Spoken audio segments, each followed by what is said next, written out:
이 시간은 불과 물의 시험을 통과하는 진짜 믿음이라는 주제로 말씀을 나누고자 합니다. 여러분 정금화 아시죠?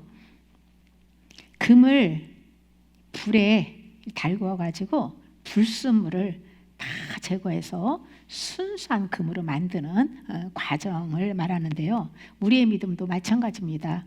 처음에는 이 마음과 육체에 죄와 정욕의 불순물들이 섞여 있어서 하나님을 온전히 믿고 의지하지 못합니다. 그래서 하나님은 고난과 시련이라는 연단의 불을 허락하셔서 우리 믿음을 정금처럼 순수하게 만드시는데요. 욥은 나를 단련하신 후에는 내가 정금같이 나으리라고 고백했습니다. 오늘은 하나님께서 우리 믿음을 어떻게 정련하시고 그 과정을 통해 어떤 은혜를 주시는지 함께 나누겠습니다. 첫째, 하나님은 우리의 믿음을 시험하시고 연단하십니다. 하나님께서 우리를 시험하시는, 연단하시는 이유가 무엇일까요? 죄성과 타락한 그 정욕의 뿌리를 제거하고 하나님만 온전히 사랑하고 의지하는 그런 순수한 믿음으로 세우기 위해서입니다. 시편 66편 10절에서 12절입니다. 하나님이여, 주께서 우리를 시험하실 때 우리를 단련하시기를 은을 단련함 같이 하셨으며 우리를 끌어 그물에 걸리게 하시며 어려운 짐을 우리 허리에 메어 두셨으며 사람들이 우리 머리를 타고 가게 하셨나이다. 우리가 불과 물을 통과하였더니 주께서 우리를 끌어내사 풍부한 곳에 들이셨나이다. 아멘. 하나님이 이게 시험하시는데 은을 단련함 같이 그렇게 단련을 하신다고 말씀을 하고 있죠. 하나님이 이렇게 먼저는 그물에 걸리게도 하시고 또 어려운 짐, 어려운 그런 것들을 이 허리에다 딱 또 묶어두시고 또 사람들을 그냥 머리에 타고 가게 짓밟게 하고 그렇게 해서 물과 불을 통과한 다음에 풍부한 곳에 들이셨다는 이 말씀. 여기서 물은요, 감당하기 어려운 그 문제와 위기를 말하고요. 불은 삼킬 듯한 뜨거운 시험입니다. 그 시험의 불과 물은 정결과 연단을 상징합니다. 또한 물은 말씀의 생수, 또 불은 죄의 근원을 태우는 성령의 역사로 이해할 수 있습니다. 물로는 죄의 뿌리를 제거할 수가 없죠. 근본적인 변화는 이 마음속 깊이 뿌리 내린 탐욕과 정욕으로 그 죄를 지켜야 하는 사단, 그 사단을 제거하는 것은요 성령의 불로만 가능하죠. 우리가 제자로 부름을, 우리 모두는 다 제자로 부름을 받은 거예요. 저희가 제자로서 주님께 쓰임 받기 위해서는 그 연단 훈련을 받아야 되겠죠. 하나님은 잘나고 재능이 많고 학벌이 좋고 유능한 자를 쓰시는 게 아닙니다. 자기를 온전히 주님께 드리고 깨끗한 그릇으로 준비된 자를 쓰십니다. 광야 연단과 훈련 과정의 핵심은요, 자아를 버리고 하나님께 온전히 맡기는 거예요. 현재 여러분들 중에도 불과 물을 통과하는 분들이 있을 것입니다. 물로 씻고 불로 태워지기 위해서는 시험당하는 문제를 회개하고 주님 손에 온전히 맡겨야 합니다. 내가 원하는 대로가 아니라 하나님이 원하시는 뜻대로 인도해달라고 기도하고 맡겨야 됩니다.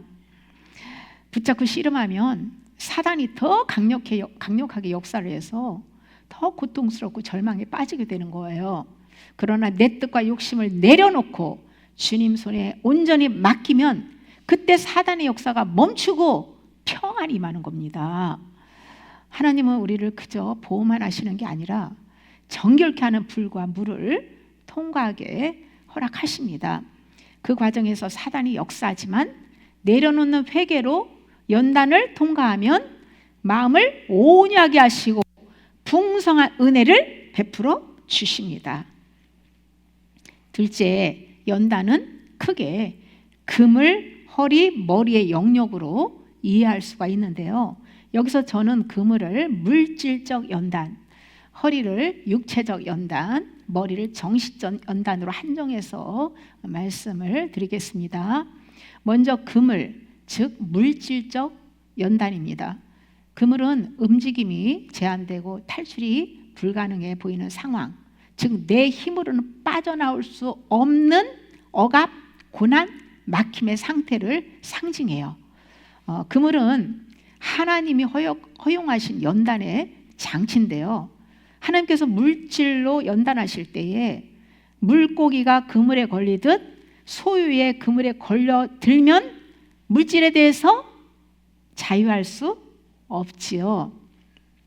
선악과를 먹고 타락한 아담의 후손들은 전부 태어나면서부터 본성이 물질을 사랑하고 집착합니다. 예수님을 믿어도 마음 안에서는 물질을 온전히 내려놓지 못합니다.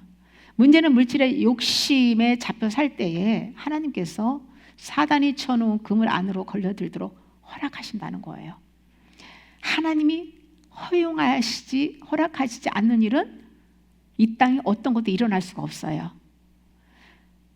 거기서 그물에서 빠져나가기 위해서는 집착하는 소유를 버리는 회개를 해야 됩니다. 주님의 것을 감사하게 사용하면 우리가 되는데, 내 것으로 소유하려고 할 때 사단이 역사하는 거예요.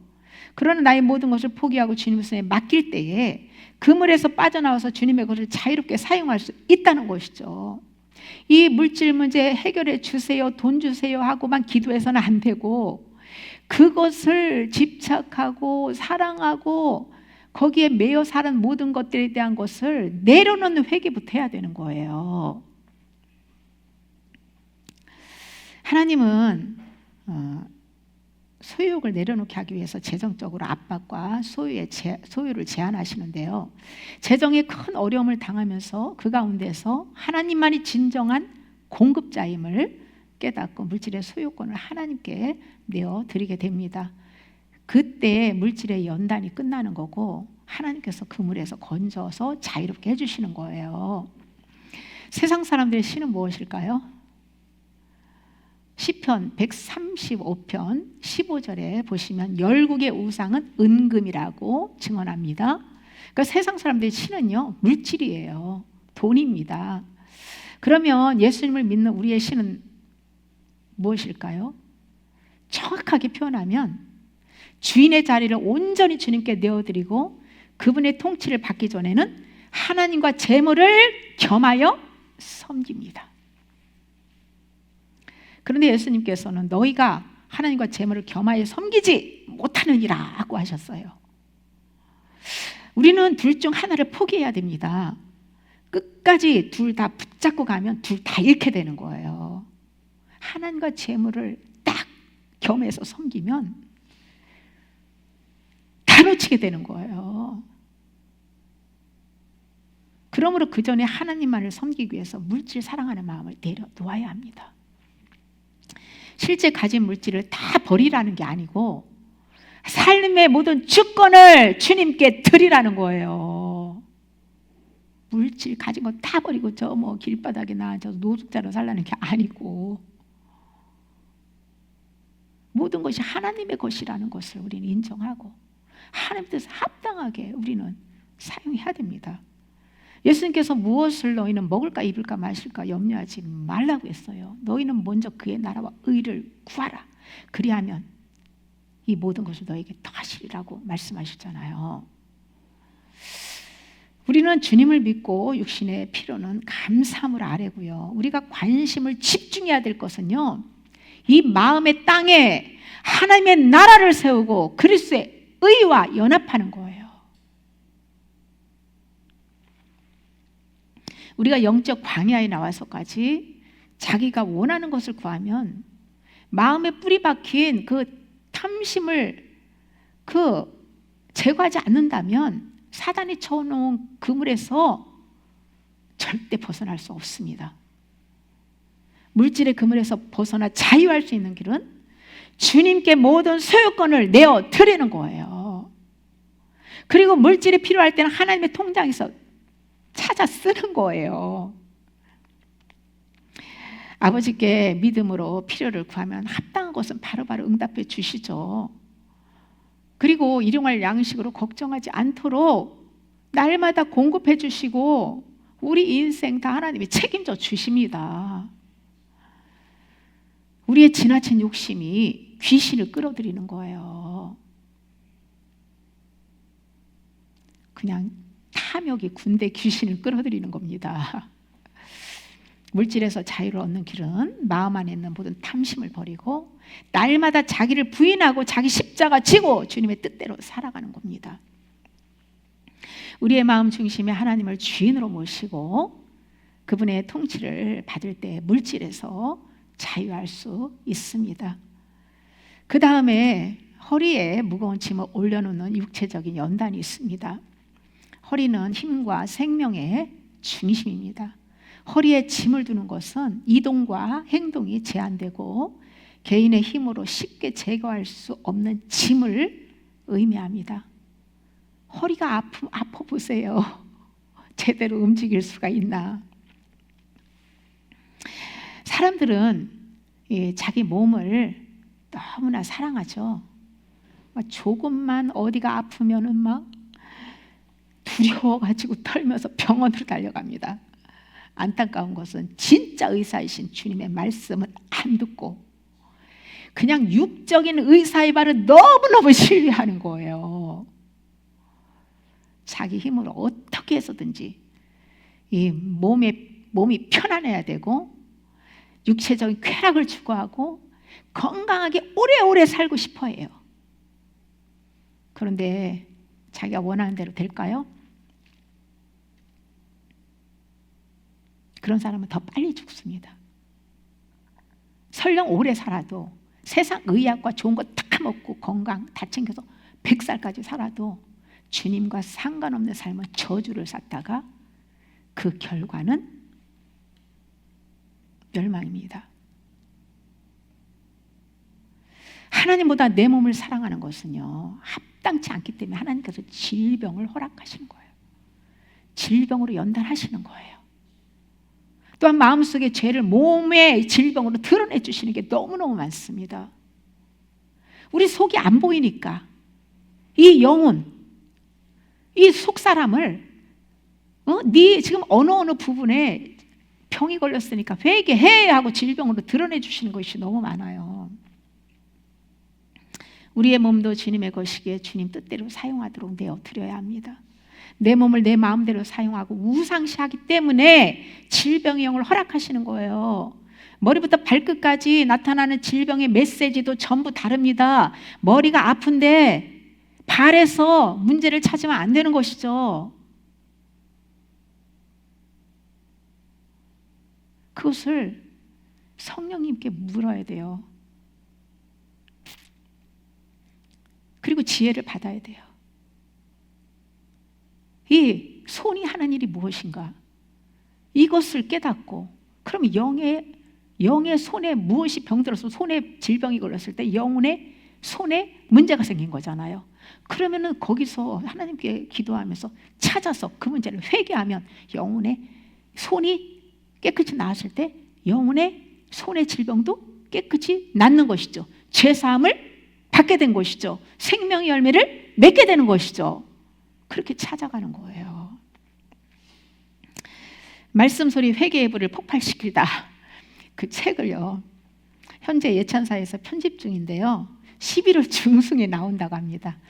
한 보름이 또 미뤄졌어요. 이 책에 이어서 그리스도의 심판대와 성화라는 책을 밤낮으로 써가지고 드디어 완성해가지고 어저께 출판사에 넘겼는데요. 이 책을 쓰는 동안 정말 어깨부터 막 그냥 등, 허리, 엉덩이까지 너무너무 괴롭고 힘들고 사단의 공격과 육체적인 연약함으로 인해 가지고요 정말 무거운 짐을 지고 큰 고통을 당하면서 제가 책을 집필을 할 때 저 너무나 이 인내가 필요했어요. 인내가 엄청난 인내가 필요했습니다. 물론 다 하나님의 은혜로 했지만요 다 쓰고 나서 정말 실제 몸이 탁 무거운 짐이 딱 걷어지는 그 느낌, 가벼움을 제가 또 경험했는데요.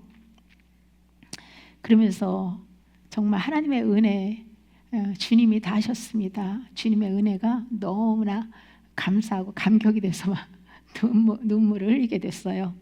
근데 이 책의 이 책을요, 출판사 예찬사 출판사 사장 목사님이 이 고정된 그 신학 지식에 딱 걸려가지고요.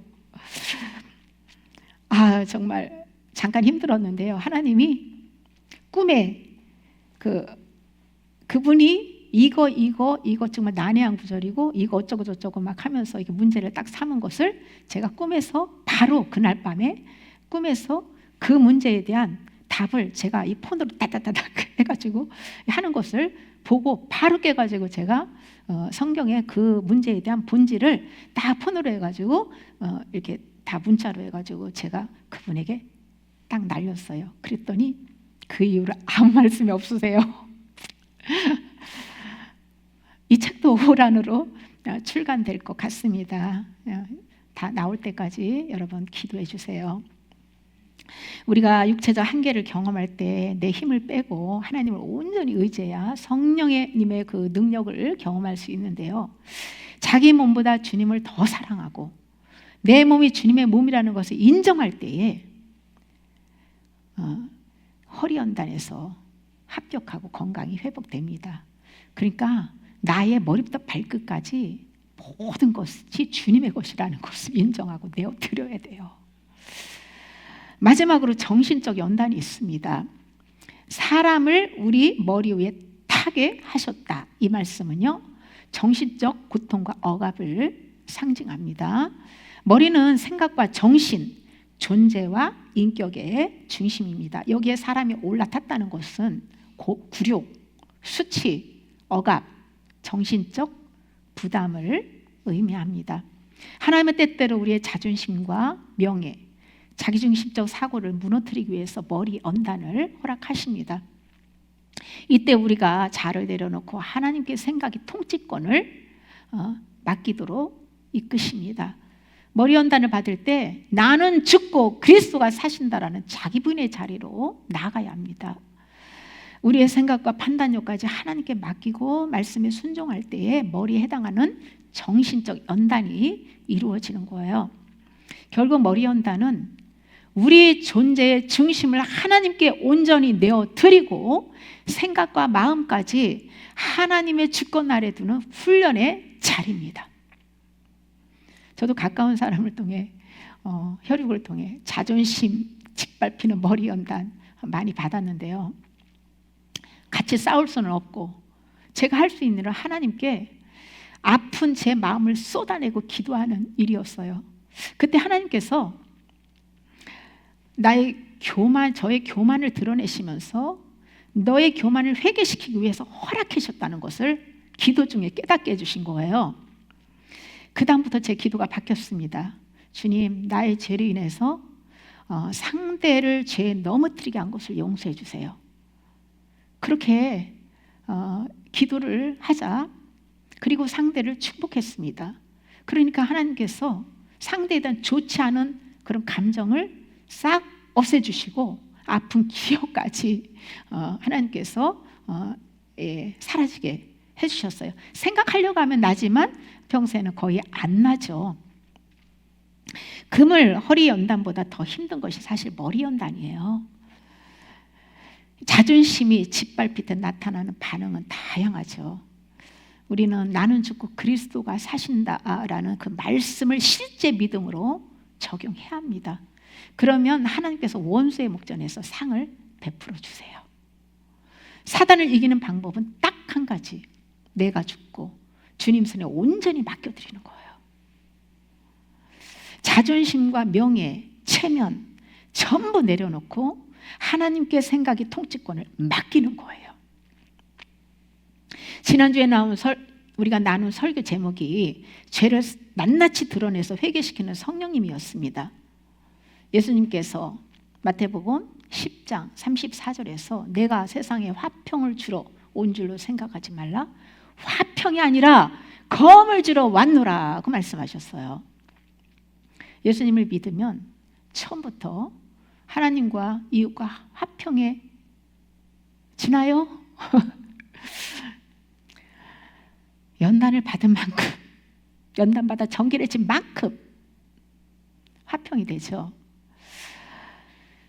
말씀의 검으로 거짓과 불순종의 죄를 도려내고 온전한 진리로 바로 세워지고 순종할 때 비로소 화평이 이루어지는 거예요. 내가 말씀의 빛을 받고 죄를 회개하여 말씀의 검으로 수술을 받을 때 하나님과 이웃과의 관계에서 회복이 일어나는 거예요. 예수님이 화평이 아니라 검을 주러 왔다는 것은 사람들이 예수님의 말씀과 진리를 받아들일 때에 의견이 갈리고 싸움이 생길 수 있다는 거예요. 예수님의 말씀은 모두가 그냥 사이좋게 지내게 만드는 것이 아니라 진리를 따르는 사람과 그렇지 않은 사람을 구별하게 만드는 말씀이에요. 진리와 비진리가 연합할 수 있습니까? 하나님의 사람과 사단의 사람과 연합할 수 있습니까? 그러니까 전쟁이 일어날 수밖에 없는 거죠. 겉뿐만 아니라 검으로 내면의 죄를 제거하여 진리로 그리스도의 형상으로 세워지기 위해서 하나님께서는 검을 주시는 거죠. 진리와 비진리, 선과 악, 빛과 어둠이 함께 공존할 수 없습니다. 서로 소통이 잘 되고 화평하기 위해서는 먼저 진리로 하나가 되어야 돼요. 말씀의 검으로 죄가 분리되는 수술을 받고 거룩해야만 하나님과 화평할 수 있습니다. 우리 안에 그리고 가정에 하나님의 빛이 비추면 어떻습니까? 어둠의 영이 드러나 역사하고 공격하죠. 그때 갈등과 분쟁이 일어나니까 믿는 사람과 안 믿는 사람과의 분쟁이 일어나게 돼 있는 거예요. 이때 믿는 사람이 회개하고 그 문제들을 내려놓으면 성령의 역사로 또 평안해집니다. 그냥 안 믿는 사람은 아무것도 모르니까 사단에게 묶여 살으니까 죽은 영이니까 그냥 그대로 존중하고 인정해주면 지혜롭게 대할 필요가 있는 거죠. 마음을 열고 서로 뭐 소통이 됩니까? 대화가 됩니까? 대화를 하려고 해보세요. 그냥 부딪히고 싸우고 전쟁이죠. 그렇게 하는 게 아니에요. 우리가 믿음을 선택하는 순간 사단이 역사에서 세상이나 가족, 인간관계에서 갈등이 발생하고 분열이 생기는 건 당연하죠. 연단받으며 내려놓고 주님을 의뢰하면 사단의 역사가 끝나고 주님의 사랑으로 관계 회복이 일어납니다. 이것도 좀 시간이 필요해요. 그래서 처음에 예수님 믿으면 가족 간의 전쟁이 일어날 때 이렇게 또 화평하기까지는 많이 내려놓는 회개하는 과정이 필요한 거예요. 그런 갈등과 어려움, 부딪힘 속에서 내려놓고 나서 비로소 하나님의 은혜로 그 빛이 그 영혼에게도 들어가고 은혜를 받으면서 소통이 되고 관계도 회복이 될 수 있는 것이죠. 예수님을 따르는 삶은 선택의 연속이고 세상적 화평보다 하나님 앞에서의 신실한 믿음이 우선임을 보여줍니다. 누가복음 12장 49절 내가 세상에 불을 던지러 왔노라 그것도 말씀하고 있죠. 불은 내적 또 영적 정화를 상징합니다. 불은 인간의 모든 죄와 어둠을 태우고 회개와 성숙을 촉진합니다. 그러니까 성경에서 나오는 불은 다 성령의 불이야 이렇게 하면 또 안 되는 거예요. 심판의 불도 있고 그 문맥 본문에 따라서 그 의미가 약간 이렇게 다르게 해석이 되어질 수 있는 거예요.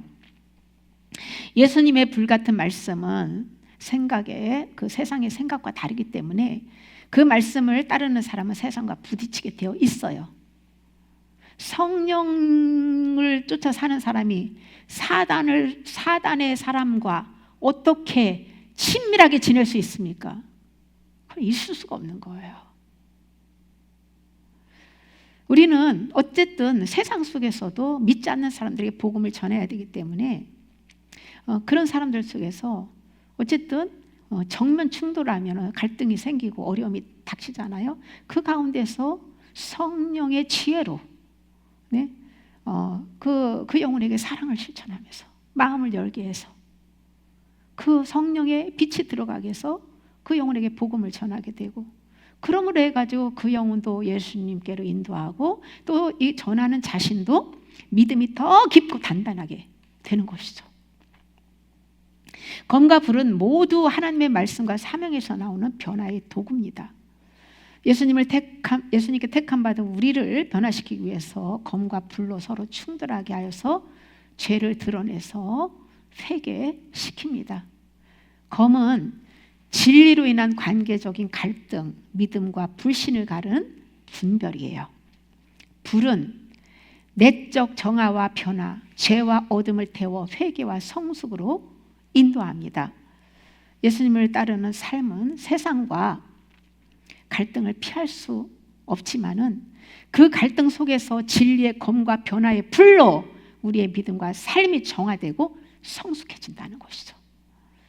성령님이 우리 안으로 오셔서 이 일을 하시는데요, 아직 검과 불로 인해서 가족 간의 갈등이 일어나지 않고 회개의 자리로 나아가지 않았다면 반드시 하나님의 시간이 되면 그 과정을 겪게 될 것입니다. 그냥 세상적으로 적당히 타협하면서 화평하게 지내는 사람들은요, 어리석은 거예요.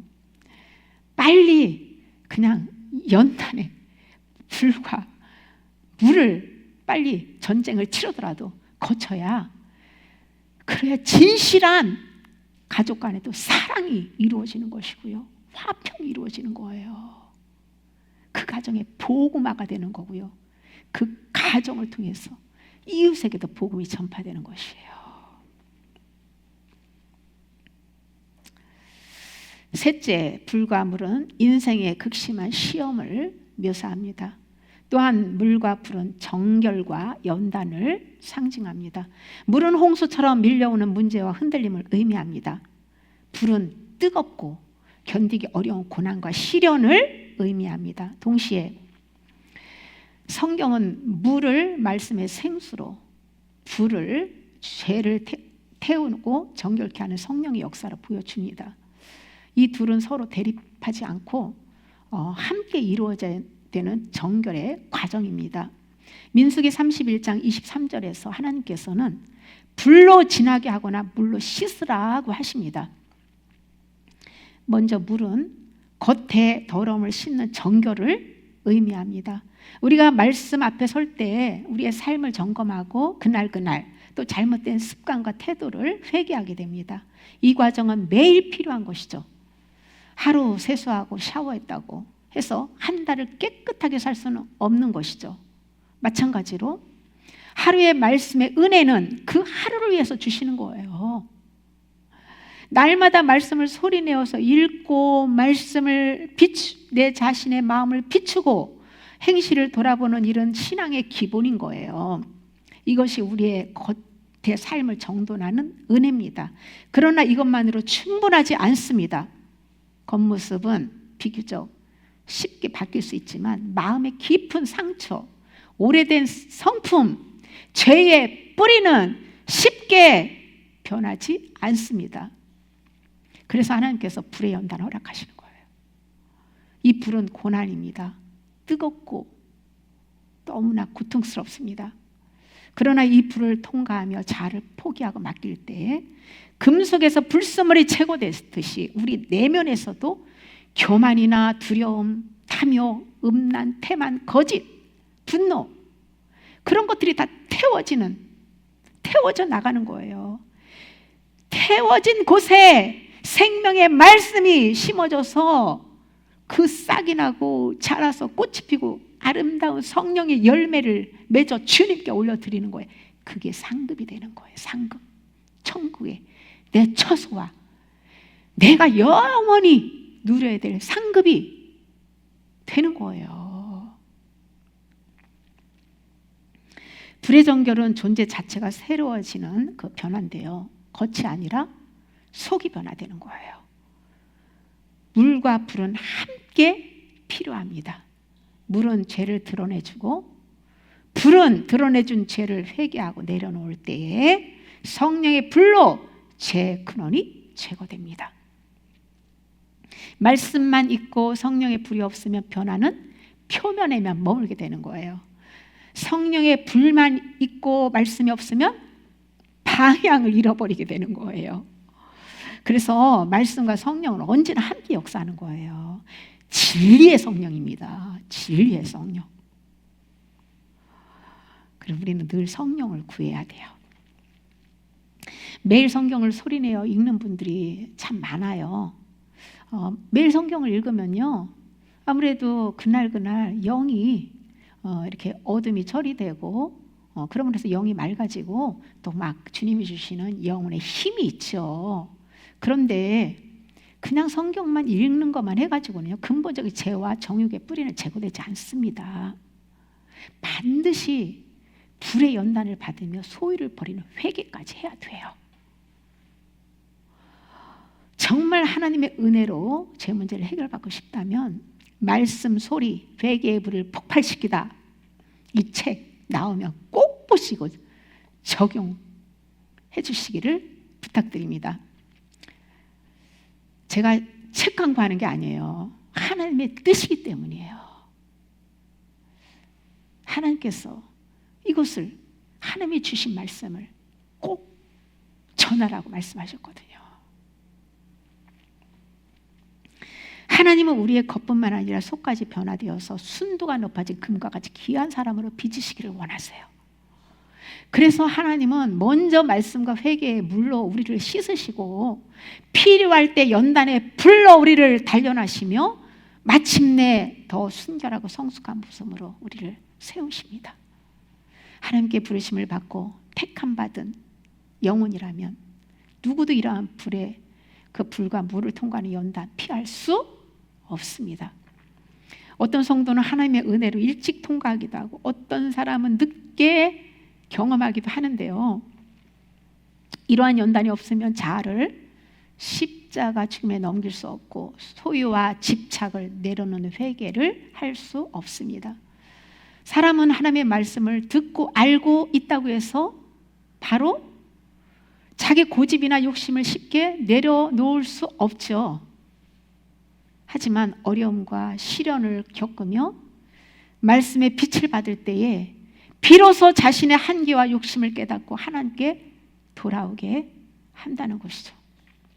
불의 연단과 훈련을 받을 때 사람마다 나타나는 반응은 전부 다릅니다. 어떤 사람은 믿음으로 견디며 정금처럼 나오기도 하고요, 어떤 사람은 자기 연민과 원망 속에서 막 너무너무 힘들어하고 엄살을 부립니다. 그러나 하나님은 각 사람이 믿음의 수준에 맞는 연단을 허락하시고 감당하지 못할 때는 피할 길을 주시는 분이시죠.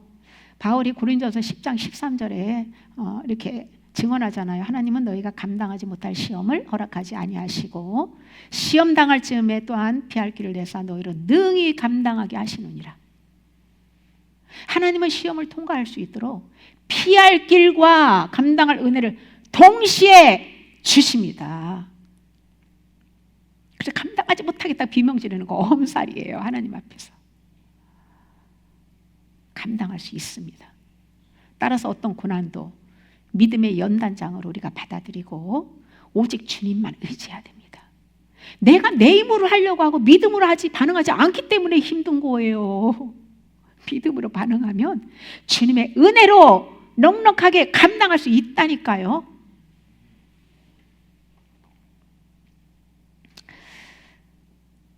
바울은 또 디모데후서 2장 21절에 그러므로 누구든 자기를 깨끗하게 하면 귀 쓰는 그릇이 되어 거룩하고 주인의 쓰심에 합당하며 모든 선한 일에 준비함이 되리라고 증언합니다. 연단과 훈련의 목적은요, 우리를 깨끗하게 해서 하나님께 쓰임받는 그릇으로 빚으시는 거예요. 성령 안에서 받는 고난은 믿음을 강하게 하고 우리의 이 성품을 그리스도의 성품으로 아름답게 그렇게 빚으셔가지고 성숙한 그리스도인으로 바로 세우는 거예요. 연단은 자기중심적인 마음을 버리고 하나님께 순종하는 마음으로 바뀌게 하는 과정입니다. 누구도 하나님이 허락한 연단 피할 수 없죠. 하나님의 백성이라면 반드시 정금 같은 믿음으로 성화되어야 합니다. 우리가 하나님의 허락한 물과 불을 통과하기 위해서는 매일 말씀을 소리내서 읽고 회개의 삶을 살아야 돼요. 매일 성령께서 주시는 생기의 말씀을 받아먹고 하나님의 빛 가운데 내 자신의 속사람을 비추어 보아야 됩니다. 죄로 넘어지거나 자아가 드러날 때마다 그것을 즉시 인정하고 그 죄를 내려놓기 위해서 회개해야 되는 거예요. 물질적, 육체적, 정신적인 연단의 물과 불을 통과할 때 우리는 불평과 원망 대신 감사하게 믿음으로 받아들여야 합니다. 주님만을 온전히 의뢰하고 모든 것을 맡기고 인내할 때 자유와 하나님이 주시는 풍성한 은혜를 체험하게 될 것입니다. 우리는 현재 영적인 광야 학교를 다니며 연단과 훈련을 받고 있습니다. 연단은 하나님이 내면을 다듬는 시간이고 훈련은 사명을 감당할 수 있도록 준비시키는 시간입니다. 그러니까 연단은 내적인 부분이고 훈련은 외적인 부분인데 함께 받게 되는 거예요. 광야의 연단과 훈련의 핵심은 자아를 버리고 하나님께 온전히 맡기는 데 있습니다. 그럴 때 성령께서 그분의 선하신 뜻대로 우리를 이끌어 가신다는 것이죠. 연단과 훈련의 목적은 아담의 생명과 연결된 자아를 죽이고 믿음을 단련하여 하나님께 쓰임받는 그릇으로 세우는 것입니다. 오늘 나눈 이 말씀을 우리가 마음에 새기고 불과 물을 통과하는 믿음 안에서 주님의 형상과 인격으로 빚어지는 저와 여러분이 되시길 예수님의 이름으로 축복합니다. 아멘.